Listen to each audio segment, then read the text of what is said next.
नमस्कार। आज के वीडियो में हम लोग एक नया टॉपिक पढ़ने जा रहे हैं, जो टॉपिक है ओम का नियम, ओम्स लॉ। आज के टॉपिक में हम लोग ओम का नियम पढ़ेंगे। जानते हैं कि ओम का नियम क्या है, नाम तो आपने इनका बहुत सुना होगा। आज जानते हैं इन्होंने विद्युत के क्षेत्र में अपने किस नियम को दिया और क्या बताया।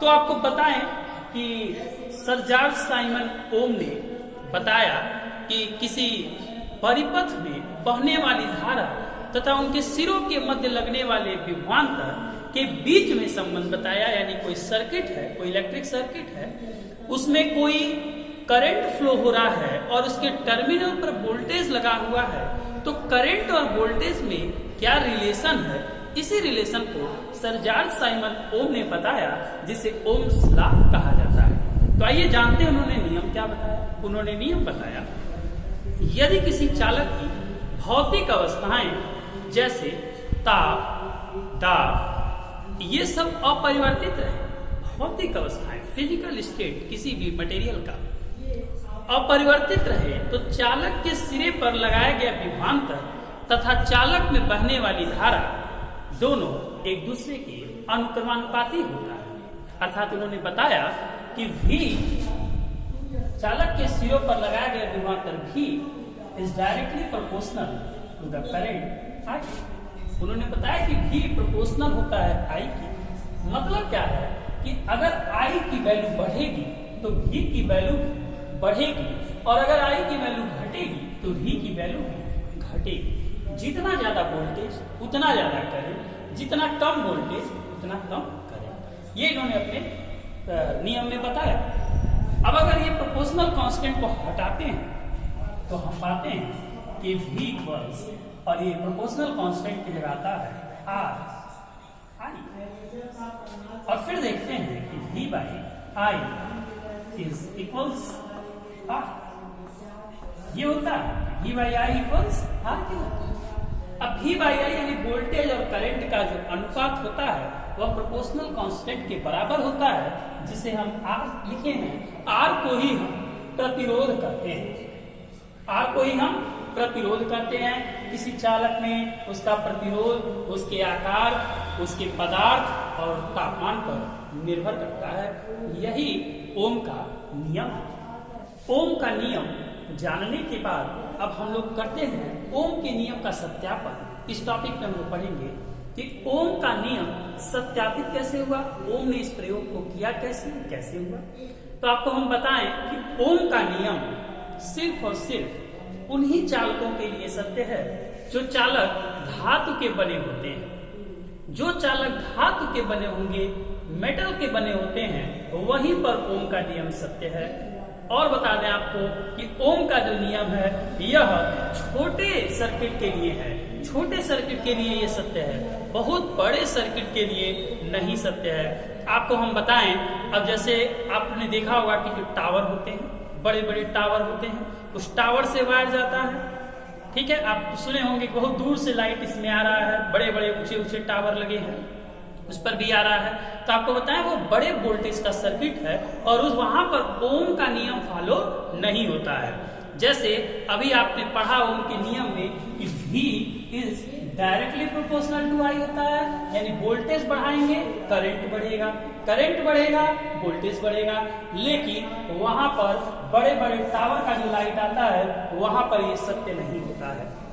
अब आपको बताएं हम कैसे, इसलिए क्योंकि उस टावर में बहुत हाई वोल्टेज आते हैं। आपको हम बताएं कि अपने इंडिया में हाईएस्ट वोल्टेज का ट्रांसमिशन 800 किलोवोल्ट पर होता है, 800 किलोवोल्ट पर होता है, बहुत हाई वोल्टेज है। इसका मतलब इतना हाई वोल्टेज पर अगर ट्रांसमिशन हो रहा है तो ओम्स का लॉ लगाएंगे तो करंट की वैल्यू बहुत ज्यादा मिलेगी, और बहुत ज्यादा अगर करंट का वैल्यू मिलेगा तो जो एल्युमिनियम का कंडक्टर उस पर लगाया जाता है, जो चालक होते हैं जिससे करंट आता है, उस चालक को बहुत मोटा लगाना पड़ेगा जो उतने हाई करंट को बियर करे। लेकिन एसी सर्किट्स में ये अपोजिट हो जाता है। वहां पर क्या होता है कि जब हम वोल्टेज को बढ़ाते हैं तो करंट डाउन होने लगता है, यानी वोल्टेज में इंक्रीमेंट करते हैं तो करंट में डिक्रीमेंट होता है, और इसी कारण वहां इसको यूज किया जाता है। हाई वोल्टेज कर देने से क्या होता है, करंट की वैल्यू कम हो जाती है, जिससे हमें पतले चालक तारों की आवश्यकता पड़ती है। नहीं तो बहुत ज्यादा वोल्टेज रहेगा तो बहुत ज्यादा करंट बहेगा, तो उसके लिए बहुत हाई हमें कंडक्टर लगाना होगा, बहुत पतला तार लगाएंगे हाई करंट पर, तो वह वायर गर्म हो जाएगा, गर्म होकर तार नष्ट हो जाएंगे। इसलिए आपको बताएं कि हर जगह यह सत्य नहीं होता है। ओम का नियम केवल डीसी परिपथों में सत्य होता है, छोटे परिपथों में सत्य होता है, उन्हीं में सत्य होता है जो मेटल्स के बने होते हैं। सेमीकंडक्टर सर्किट्स के लिए भी नहीं ये फॉलो करता है। तो अब आइए जानते हैं कि इसका हम सत्यापन कैसे करते हैं। आप देख पा रहे होंगे कि सर्किट का अरेंजमेंट किया गया है। इस सर्किट में यहाँ सेल लगाया गया है जो इसमें इलेक्ट्रोमोटिव फोर्स को प्रोवाइड कराएगा। इस सर्किट में यहाँ कुंजी लगी है। कुंजी जो है यह आपको बताए थे, यह स्विच होता है, यह सर्किट को मेकिंग और ब्रेकिंग का काम करता है, सर्किट को जोड़ने और तोड़ने का कार्य करता है। यहाँ एमीटर लगा हुआ है जो करंट की वैल्यू को मेजर करेगा। यहाँ रेजिस्टेंस लगा हुआ है और इसके पैरेलल में एक वोल्टमीटर लगा हुआ है जो वोल्टेज को मेजर करेगा। यहाँ आप देख पा रहे हैं धारा नियंत्रक एक रियोस्टेट लगा हुआ है जिससे हम करंट को कंट्रोल करते हैं। इस प्रकार से इस सर्किट का अरेंजमेंट हो रहा है। अब देखिए इसका अरेंजमेंट कैसे होगा। जो ही हम सर्किट को मेक करेंगे यानी स्विच ऑन करेंगे तो इस सर्किट में इस तरह से एक धारा प्रवाहित होगी। धारा प्रवाहित होगी तो यहाँ पर करंट का वैल्यू कुछ बताएगा, वोल्टेज का वैल्यू कुछ बताएगा। तो हम एक चार्ट बनाएंगे, V और I का वैल्यू हम नोट करते जाएंगे अलग अलग प्रेक्षण में। प्रेक्षण में नोट किए, यहाँ पर V का वैल्यू कुछ बताएगा, I का वैल्यू कुछ बता दिया, ठीक है। फिर अब यह जो आप रियोस्टेट देख रहे हैं ये क्या होता है, एक अरेंजमेंट होता है, चीनी मिट्टी का बना होता है। उसके ऊपर वायर लपेटे गए रहते हैं जो कि रेजिस्टेंस को बढ़ाते और घटाते हैं। तो यहाँ से क्या किया जाएगा, जैसे मान लीजिए यहाँ ये रियोस्टेट है, इस रियोस्टेट को खींच के, यह जो आप एरो देख रहे हैं, खींच के अगर यहाँ लगा दिया जाए, अगर यहाँ लगा दिया जाए तो इस कंडीशन में क्या होगा कि ये करंट यहीं से इधर से जाएगा और यहाँ से यहीं से चला जाएगा, यहाँ जाएगा। ये रेजिस्टेंस का कोई मतलब नहीं रहा। अब जो हम इसमें रेजिस्टेंस को बढ़ाते जाएंगे तो मान लीजिए इस पे जोड़े, इस पे जोड़े, इस पे कुछ रेजिस्टेंस बढ़ने लगेगा। रेजिस्टेंस बढ़ेगा तो वोल्टेज और करंट के वैल्यू में कुछ डिफरेंस आएगा।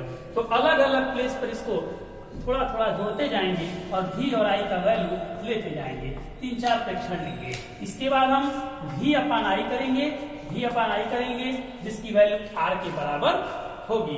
तो हम हर जगह इसके V और I का अनुपात निकाल लेंगे, यहाँ पर V और I का अनुपात निकाल लेंगे, यहाँ पर V I का अनुपात निकाल लेंगे, यहाँ पर V और I का अनुपात निकाल लेंगे, डिवाइड करेंगे तो हमको हर जगह R की वैल्यू मिल जाएगी। ठीक है, इस तरह से R मिलेगा। अगर हम इस V और I के मध्य एक ग्राफ प्लॉट करते हैं ओम के लॉ में, ओम ने जब ये V और I का वैल्यू ले लिया तो लेने के बाद उन्होंने एक ग्राफ बनाया। इस प्रकार से उन्होंने x अक्ष पर वोल्टेज को लिया और y अक्ष पर करंट को लिया। इसके बाद से अलग अलग जो V के वैल्यू पर I की वैल्यू कितना उन्होंने लिया, फिर कुछ और V पर I की वैल्यू क्या है, फिर V पर I की वैल्यू क्या है, V पर I की वैल्यू क्या, उन्होंने लेते गए और लेने के पश्चात जब सभी बिंदुओं को उन्होंने मिलाया तो देखा कि एक सीधी रेखा, एक सरल रेखा प्राप्त हुआ, जिससे यह स्पष्ट हो गया कि वोल्टेज जो है वह करंट के डायरेक्टली प्रोपोर्शनल है और V और I का अनुपात हर जगह एक कांस्टेंट मिल रहा है। जब आप V और I का V बाई I करेंगे तो हर बार V बाई I का वैल्यू एक निश्चित होगा, कांस्टेंट होगा, जो इक्वल होगा सर्किट के रेजिस्टेंस के बराबर। इसी प्रकार से ओम के नियम का सत्यापन होता है। तो ओम के नियम का आप सर्किट ऐसे बनाएंगे, V और I का वैल्यू अलग अलग लेंगे, उसके बाद एक ग्राफ खींचेंगे, ग्राफ में एक सरल रेखा मिलेगा जो बताता है कि यह ओम का नियम सत्य है। अब हम लोग चर्चा करते हैं वैद्युत प्रतिरोध के बारे में। आइए पर जानते हैं कि वैद्युत प्रतिरोध क्या होता है। जब किसी चालक में हम विद्युत धारा प्रवाहित करते हैं तो चालक का अपना एक गुण होता है जो विद्युत धारा के प्रवाह का विरोध करता है और उस गुण को ही हम वैद्युत प्रतिरोध कहते हैं। अंग्रेजी में उसे ही इलेक्ट्रिकल रेजिस्टेंस कहते हैं, शॉर्ट फॉर्म इसे रेजिस्टेंस भी बोल सकते हैं। ये वही रेजिस्टेंस होता है। यानी हम कहेंगे कि किसी चालक का वह गुण जो विद्युत धारा प्रवाह का विरोध करता है उसे हम वैद्युत प्रतिरोध कहते हैं। अब जैसा कि हम लोग जानते हैं कि ओम के नियमानुसार कि V इज डायरेक्टली प्रोपोर्शनल आई के होता है। V जो होता है वो I के प्रोपोर्शनल होता है, जिससे V बराबर हो जाता है R I के, और अगर हम V by I करते हैं तो यह बराबर होता है R के। यही R वैद्युत प्रतिरोध होता है, इसे हम R से प्रदर्शित करते हैं। यह R जो अक्षर है यही वैद्युत प्रतिरोध बताता है, V वोल्टेज बताता है, I करंट बताता है। यानी अगर हम इसके मात्रक की बात करें, इसकी मात्रक क्या है, तो हम आपको बताएं कि R का मात्रक हो जाएगा V का मात्रक, तो V का मात्रक वोल्ट होता है, और I का मात्रक एम्पियर होता है, तो इसका मात्रक हो गया वोल्ट प्रति एम्पियर, या फिर हम इसे यह भी करते हैं SI यूनिट में ओम, इसे ओम भी करते हैं। प्रतिरोध का मात्रक क्या होता है, ओम होता है। शॉर्ट फॉर्म में इसे दर्शाने के लिए हम ओमेगा का चिन्ह बना देते हैं। यह जो आप चिन्ह देख रहे हैं ओमेगा का, यही ओमेगा का चिन्ह इस रेजिस्टेंस का मात्रक होता है। तो आप देखिए V और I का जो अनुपात होता है वह रेजिस्टेंस के बराबर होता है, और इसका मात्रक ओम होता है, और इसे संकेत ओमेगा से दर्शाते हैं। जैसे किसी परिपथ में 4 ओम रेजिस्टेंस है तो हम ऐसे लिखेंगे, 4 लिखेंगे और ओमेगा का चिन्ह बना देंगे, तो हम जान जाएंगे कि 4 ओम यह उस परिपथ में प्रतिरोध का मान है, यही वो उसका प्रतिरोध है। ठीक है, इसके बाद चलिए हम लोग चर्चा करते हैं कि वैद्युत प्रतिरोध की क्या उपयोगिता है, क्या उपयोग है प्रतिरोध का। इलेक्ट्रिकल में प्रतिरोध का क्या उपयोग है, तो आपको बताएं इसके बहुत सारे उपयोग हैं। जैसे आपको हम इसका पहला उपयोग बताते हैं कि जैसा कि आप देख रहे हैं कि V और I का अनुपात R होता है, ये प्रवाह वैद्युत धारा के प्रवाह का विरोध करता है। यानी जितना ज्यादा होगा आप यहाँ से देख सकते हैं R की वैल्यू जितना ज्यादा होगा तो I की वैल्यू कम होगी, अगर I की वैल्यू कम होगी तो R की वैल्यू ज्यादा होगी। तब ये पॉसिबल है अगर वोल्टेज क्या होता है, नियत होता है, कांस्टेंट होता है। अगर वोल्टेज का मान नहीं बदल रहा है तो क्या होगा, करंट का मान अगर कम होता है तो रेजिस्टेंस की वैल्यू बढ़ती है, और रेजिस्टेंस की वैल्यू घटती है तो करंट का वैल्यू ज्यादा होता है। हमारे घरों में आप जानते हैं कि जो कनेक्शन होते हैं वो सारे पैरेलल कनेक्शन होते हैं, और घर में जो वोल्टेज आता है वह 220 वोल्ट से लेके 240 वोल्ट तक की सप्लाई होती है। 220 वोल्ट उसको हम लोग मानते हैं, तो 220 वोल्ट की सप्लाई आ रही है, वो कंटिन्यूअस आ रही है, वो चेंज नहीं हो रही है, यानी वोल्टेज तो हमारा नियत हो गया। और हमें अपने घर में लगे पंखे को धीरे करना है, पंखा को धीमे चलाना है, तो हम क्या करते हैं, आप देखे होंगे कि उसमें हम फैन के साथ एक रेगुलेटर लगा लेते हैं। वह रेगुलेटर क्या करता है कि फैन की स्पीड को कम या फैन की स्पीड को ज्यादा कर देता है। वह क्या होता है, वह कुछ नहीं होता है, वह एक प्रतिरोध ही होता है। वह क्या होता है, प्रतिरोध ही होता है। जब हम प्रतिरोध का मान 1 पर कर देते हैं तो उस समय उसमें प्रतिरोध का मान बहुत ज्यादा होता है, जिसके कारण फैन धीरे हो जाता है। और उसको बढ़ाते हैं, 2 करते हैं, थोड़ा सा कम होता है प्रतिरोध, थोड़ा सा फैन का स्पीड बढ़ जाता है। इस तरह से प्रतिरोध को हम सर्किट में जोड़ते हैं और घटाते हैं रेगुलेटर के माध्यम से, तो हमारा फैन धीरे या तेज हो जाता है। साथ ही साथ इसके और भी उपयोग हमारे इलेक्ट्रिक अप्लायंसेस में, जैसे कि आप देखोगे हीटर है, तो हीटर का जो कॉइल होता है, नाइक्रोम की बनी जो कॉइल होती है, वह कॉइल भी एक इलेक्ट्रिक रेजिस्टेंस ही होता है। मान उसका बहुत ज्यादा होने के कारण उसमें वह क्या करता है, ज्यादा हीट होता है, उसमें करंट बहुत ज्यादा जब हीट होने लगती है तो हीटिंग के बाद उसका कलर चेंज हो जाता है, लाल तप्त रंग हो जाता है और उससे उष्मा प्राप्त होता है। तो यह भी हमारा रेजिस्टेंस के ये सब उपयोग ही होते हैं। साथ ही साथ साउंड को ज्यादा करना, साउंड को धीमे करना, तो इसमें भी जो आप देखते होंगे रियोस्टेट लगा रहता है, उसको घुमाएंगे आवाज तेज हो जाएगी, घुमाएंगे आवाज धीरे हो जाएगी। वह भी सर्किट में रेजिस्टेंस को जोड़ा और घटाया ही जाता है और उससे यह कार्य होता है। अब हम चलिए बात करते हैं कि किसी भी सर्किट में जो हमारा रेजिस्टेंस होता है वह किन किन बातों पर डिपेंड करता है, तो चलिए हम लोग इस पर भी ज्यादा चर्चा कर लेते हैं।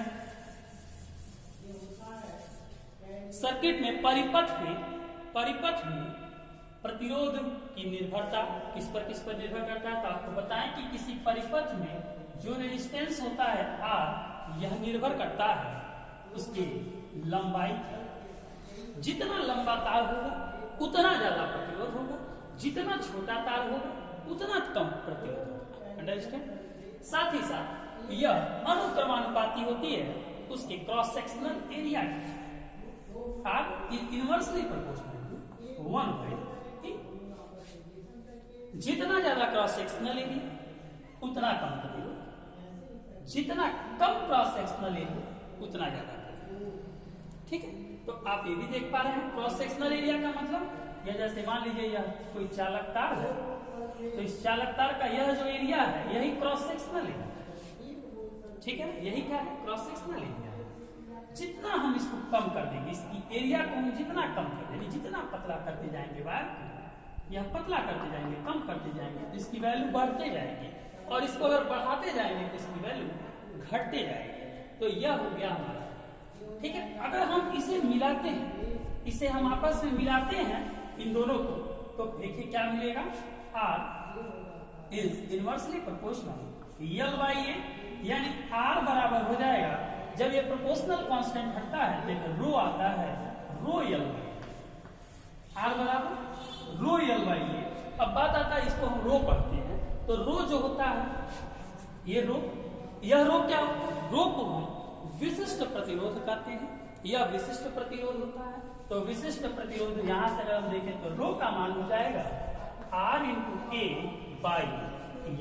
अगर हम रो की मान को निकालना चाहें तो रो बराबर हो जाएगा, R का मान तो ओम होता है, एरिया का वैल्यू मीटर स्क्वायर होता है, और L की वैल्यू मीटर होती है, कैंसिल हो जाएगा। तो रो का जो मात्रक हमें मिलेगा, रो का मात्रक यह ओम मीटर हो जाएगा। क्या हो जाएगा? यानी किसी चालक के विशिष्ट प्रतिरोध का मान क्या होता है? रो मीटर होता है। यह विशिष्ट प्रतिरोध किस पर निर्भर करता है? तो चालक किस पदार्थ से बना है उस पर यह निर्भर करता है। साथ ही साथ आपको हम ये भी बताएं कि किसी चालक में जो प्रतिरोध होता है वह तापमान पर भी निर्भर करता है। ठीक है, तो इन सब चीजों के बारे में आपने जाना, क्या पढ़ा कि चालक जो हमारा R होता है यह निर्भर करता है उसकी लंबाई पर, प्रतिरोध निर्भर करता है उसके क्रॉस सेक्शनल एरिया पर, प्रतिरोध निर्भर करता है उसके विशिष्ट प्रतिरोध पर, और प्रतिरोध का मान निर्भर करता है तापमान पर। तो यह हो गया किसी सर्किट में प्रतिरोध की निर्भरता, प्रतिरोध क्या बढ़ने से बढ़ जाएगा और क्या घटने से घट जाएगा, इन सब चीजों के बारे में हमने आपको बता दिया है। तो चलिए आज की वीडियो में बस इतना ही, तब तक के लिए धन्यवाद। Thanks for watching. A like would be appreciated. And don't forget to subscribe.